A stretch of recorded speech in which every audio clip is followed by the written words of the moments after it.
ବନ୍ଧୁଗଣ, ହିନ୍ଦୁ ଧର୍ମରେ ବ୍ରତ ଏବଂ ଉପବାସ କରିବାର ଅସାଧାରଣ ଧାର୍ମିକ ଏବଂ ସାଂସ୍କୃତିକ ମହତ୍ତ୍ୱ ରହିଛି। ବ୍ରତ କରିବା ଦ୍ୱାରା ତନୁମନ ଶାନ୍ତ ହୋଇଥାଏ, ଆତ୍ମିକ ସନ୍ତୁଷ୍ଟି ଏବଂ ଶାନ୍ତି ମିଳିଥାଏ। ବ୍ରତ ଗୋଟିଏ ସଂକଳ୍ପ ହୋଇଥାଏ ଏବଂ ନିଜ ଆରାଧ୍ୟଙ୍କ ସହ ଯୋଡ଼ି ହେବା ପାଇଁ ମାଧ୍ୟମ ହୋଇଥାଏ। ଆମ ସଂସ୍କୃତିରେ ସ୍ତ୍ରୀ ଏବଂ କନ୍ୟାମାନଙ୍କୁ ଦେବୀର ମାନ୍ୟତା ଦିଆଯାଇଥାଏ। ସ୍ତ୍ରୀ ହିଁ ଘରକୁ ସ୍ୱର୍ଗ ବନେଇଥାନ୍ତି। ସ୍ତ୍ରୀ ହିଁ ଘରର ପ୍ରତ୍ୟେକ ସଦସ୍ୟଙ୍କ ଊର୍ଜାର ସ୍ରୋତ ହୋଇଥାନ୍ତି। ସ୍ତ୍ରୀ ପାଇଁ ହିଁ ପୁରୁଷଙ୍କୁ ସଫଳତା, ସମ୍ମାନ ଏବଂ ଐଶ୍ୱର୍ଯ୍ୟ ପ୍ରାପ୍ତି ହୋଇଥାଏ। ବନ୍ଧୁଗଣ, ଆମେ ଆଜି ଶ୍ରୀକୃଷ୍ଣ କହିଥିବା କିଛି ପ୍ରମୁଖ ବ୍ରତ ଏବଂ ଉପବାସ ବିଷୟରେ କହିବାକୁ ଯାଉଛୁ, ଯାହାକୁ କରିବା ଦ୍ୱାରା ଘର ପରିବାରରେ ଉନ୍ନତି ହେବା ସହ ଐଶ୍ୱର୍ଯ୍ୟ ବଢ଼ିଥାଏ। ଏହାପରେ ଆମେ ଜାଣିବା ସେହି ବ୍ରତ ଏବଂ ଉପବାସକୁ କରିବାର ସଠିକ୍ ନିୟମ, ଯାହା ଫଳରେ ଆମକୁ ସଠିକ୍ ଫଳ ମିଳିପାରିବ। ତେବେ ଆସନ୍ତୁ ଜାଣିବା ସେହି ପ୍ରଭାବଶାଳୀ ବ୍ରତ ବିଷୟରେ, ଯାହାକୁ ପ୍ରତ୍ୟେକ ମହିଳା ଏବଂ କନ୍ୟାମାନଙ୍କୁ ନିଶ୍ଚିନ୍ତ କରିବା ଉଚିତ ହୋଇଥାଏ। ଆସନ୍ତୁ ଜାଣିବା 16 ସୋମବାର ବ୍ରତ। ଏହି ବ୍ରତକୁ କେବଳ ଅବିବାହିତ କନ୍ୟା ଏବଂ ସୌଭାଗ୍ୟବତୀ ସ୍ତ୍ରୀମାନେ ହିଁ କରିଥାନ୍ତି।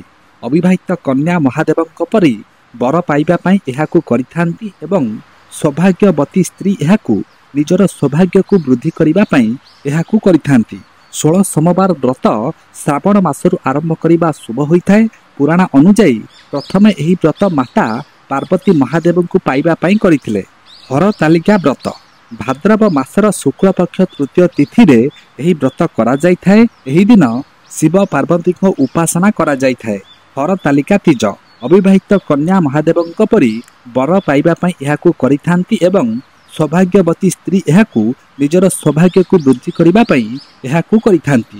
ଏହାକୁ ମାତା ପାର୍ବତୀ କରିଥିଲେ ମହାଦେବଙ୍କ ପାଇଁ। ସୌଭାଗ୍ୟବତୀ ସ୍ତ୍ରୀ ଏହାକୁ କରିଥାନ୍ତି। ଏହି ବ୍ରତ କରିବା ଦ୍ୱାରା ସ୍ତ୍ରୀଙ୍କୁ ମାତା ପାର୍ବତୀ ଏବଂ ଶିବଙ୍କର ଆଶୀର୍ବାଦ ମିଳିଥାଏ। ସାବିତ୍ରୀ ବ୍ରତ ସାବିତ୍ରୀ ବ୍ରତ ଜ୍ୟେଷ୍ଠ ମାସର କୃଷ୍ଣପକ୍ଷ ଅମାବାସ୍ୟା ତିଥିକୁ କରାଯାଇଥାଏ। ଏହି ଦିନ ସାବିତ୍ରୀରେ ସୌଭାଗ୍ୟ ସ୍ତ୍ରୀମାନେ ନିଜ ସ୍ୱାମୀଙ୍କ ଲମ୍ବା ଆୟୁ ପାଇଁ ବ୍ରତ କରିଥାନ୍ତି।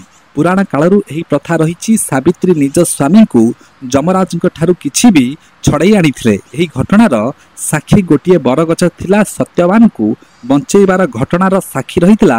ସେଥିପାଇଁ ଏହି ଦିନ ବରଗଛକୁ ପୂଜା କରାଯାଇଥାଏ। ଏହି ଦିନ ଲକ୍ଷ୍ମୀ ନାରାୟଣଙ୍କର ମଧ୍ୟ ପୂଜା କରାଯାଇଥାଏ। କରୁଆ ଚୌଥ ବ୍ରତ କାର୍ତ୍ତିକ ମାସର କୃଷ୍ଣପକ୍ଷର ଚତୁର୍ଥ ତିଥିରେ ଏହି ବ୍ରତ ସୁହାଗିନୀ ମହିଳା କରିଥାନ୍ତି।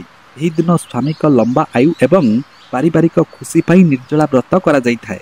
ମହାଦେବ ଏବଂ ମାତା ପାର୍ବତୀ ଏବଂ ଚନ୍ଦ୍ରଙ୍କୁ ପ୍ରସନ୍ନ କରିବା ପାଇଁ ଏହି ବ୍ରତ କରାଯାଇଥାଏ। ପତି ସବୁବେଳେ ଖୁସିରେ ରହିବା ପାଇଁ ଏହି ବ୍ରତ ସ୍ତ୍ରୀମାନେ କରିଥାନ୍ତି। ନିଜ ସ୍ୱାମୀଙ୍କ ଲମ୍ବା ଆୟୁ ପାଇଁ ପୁରା ଦିନ ମହିଳା ଉପାସ କରିଥାନ୍ତି ଏବଂ ରାତିରେ ଚନ୍ଦ୍ର ଦେଖିବା ପରେ ଖାଦ୍ୟ ଖାଇଥାନ୍ତି। ବୈଭବ ଲକ୍ଷ୍ମୀ ବ୍ରତ ଏହି ବ୍ରତ ପ୍ରତ୍ୟେକ ଶୁକ୍ରବାରକୁ କରାଯାଏ। ଏହି ବ୍ରତ ସୌଭାଗ୍ୟବତୀ ସ୍ତ୍ରୀମାନେ କରିଥାନ୍ତି। 11 କିମ୍ବା 21 ଶୁକ୍ରବାର ମା ଲକ୍ଷ୍ମୀଙ୍କୁ ବିଧି ବିଧାନରେ ପୂଜା କରାଯାଏ। ଏହିପରି କରିବା ଦ୍ୱାରା ମା ଲକ୍ଷ୍ମୀଙ୍କ କୃପା ମିଳିଥାଏ। ଘର ପରିବାର ସୁଖ ସମୃଦ୍ଧି ପାଇଥାନ୍ତି।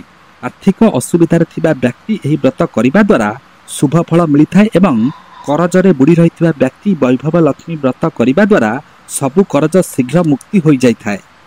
ଏହାଛଡ଼ା ଏକାଦଶୀ, ଚତୁର୍ଥୀ, ନବରାତ୍ରି ଏବଂ ବ୍ରତ କରିବା ଦ୍ୱାରା ମଧ୍ୟ ଶୁଭ ଫଳ ମିଳିଥାଏ। ବ୍ରତ କରିବାର କିଛି ନିୟମ ରହିଛି। ସମ୍ପୂର୍ଣ୍ଣ ଭକ୍ତି, ବିଶ୍ୱାସ ଏବଂ ଶ୍ରଦ୍ଧାର ସହ ବ୍ରତ କରିବା ଆବଶ୍ୟକ। ମହିଳାମାନଙ୍କୁ ଅନେକ କାର୍ଯ୍ୟ କରିବାକୁ ପଡ଼ିଥାଏ, ତେଣୁ ସଠିକ୍ ଊର୍ଜା ସହିତ ଏହାକୁ କରିବା ଉଚିତ। ନିଜକୁ ଅଥବା ପରିବାରକୁ କଷ୍ଟ ଦେଇ ବ୍ରତ କରିବା ଦ୍ୱାରା ବ୍ରତ ଖଣ୍ଡନ ହୋଇପାରେ। ବ୍ରତ ଦିନ ନିରାମିଷ ଭୋଜନ କରନ୍ତୁ, ଆଇଁଷ କରନ୍ତୁ ନାହିଁ। ମଦ, ମାଂସ, ତମ୍ବାଖୁ ଆଦି ଖାଇବା ନିଷେଧ। ବ୍ରତ ଦିନ ଶୀଘ୍ର ଉଠନ୍ତୁ, ସ୍ନାନ କରନ୍ତୁ ଏବଂ ଦାନ ମଧ୍ୟ ନିଶ୍ଚିନ୍ତ କରନ୍ତୁ।